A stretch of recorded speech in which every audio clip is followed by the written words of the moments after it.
नमस्कार मंडळी, आज आम्ही करणार आहे चुलीवर घाटी मसाला चुलीवर भाजून घेणार आहे। त्यासाठी आम्ही चुलीला पोतेरा दिलाय असा।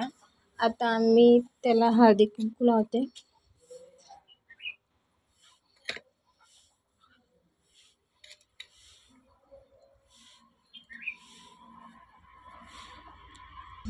अशा प्रकारे हळदी कुंकू लावून मी आता चूल पेटवते। चुलीवर कढई ठेवली, त्याच्यात तेल ओतते मी आता।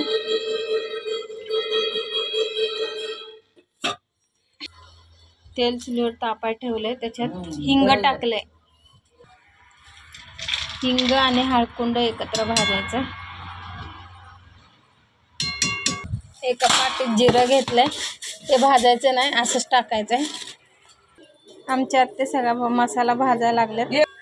हळकुंड कसं फुगलं पाहिजे, पूर्ण लाल लाल झालं पाहिजे। हळकुंड आणि हिंग भाजून घेतलंय। खोबरं भाजायला लागले। पहिल्यांदा हळकुंड आणि हिंग भाजलाय, आता खोबरं भाजायचं। खोबरं एवढं पिशवी भरून भाजणार आहेत। त्याच्यानंतर काय भाजायचं आत्या?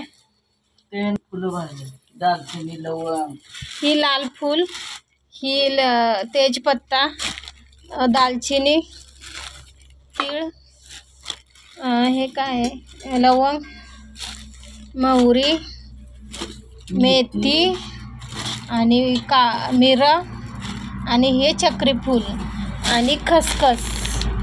ही खसखस आहे, ती पण भाजून घ्यायची। ही मोठी विलायची ही भाजायची आणि हे काळं फूल आहे, हे सगळं भाजून घ्यायला लागलेत आत्या। फक्त आपल्याला जिरं भाजायचं नाही, जिरं असंच टाकायचंय। ही हळकुंड आणि हिंग भाजून घेतलाय। आता त्या खोबरं भाजायला लागल्यात। खोबरं भाजायला लागल्यात, आता खोबरं भाजतील असं एक एक करून सगळा मसाला भाजून घ्यायचा। जिरं तेवढं भाजायचं नाही। हे धन आहेत, हे धन लास्टला भाजायचंय।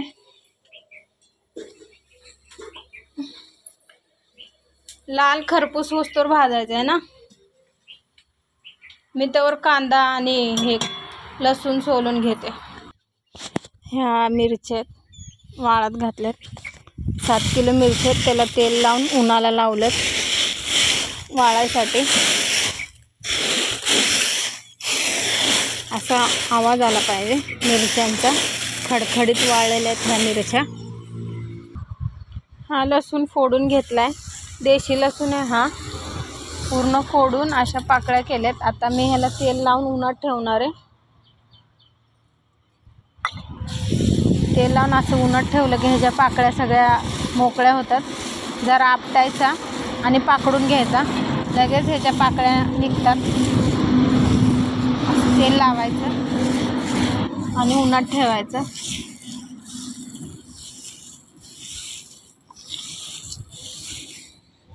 वाळत घातलाय असं लसूण। इथे मी 4 किलो कांदा घेतलाय, तो मी आता कापते।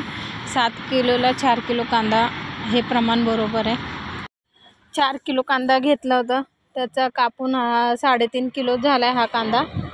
आता हा कांदा तेलात भाजणार आहे, तेलात शिजवणार आहे। हा कांदा वाळवायचा नाही, वाळवून काही लोक तळतात, पण जे असा कांदा चिरून पूर्ण तेलात पूर्ण शिजवायचा, मग त्याची चव खूप छान लागते। आम्ही असाच कांदा तेलात शिजवून घेतोय। मला मसाले भाजण्याचा व्हिडिओ पूर्ण करता आला नाही, कारण आम्हाला 12 वाजेपर्यंतच सगळा मसाला भाजून डंगावर द्यायचा आहे। त्यामुळे मी बाहेर कांदे चिरते आणि आतमध्ये मसाला भाजतात आहे। इथे सगळा मसाला भाजून झालाय। मेथी, तेजपत्ता सगळं भाजलंय। हे खोबरं आहे, धन भाजायला लागलं आत्या।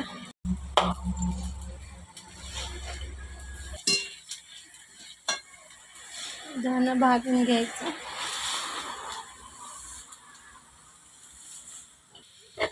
आत्याने असं खमंग हा गरम मसाला सगळा भाजून घेतलाय। जिरं तेवढं भाजलं नाही, बाकी सगळा मसाला भाजलाय, हे बघा. ही खोबरं आहे, ही कांदा आता भाजायला लागलाय.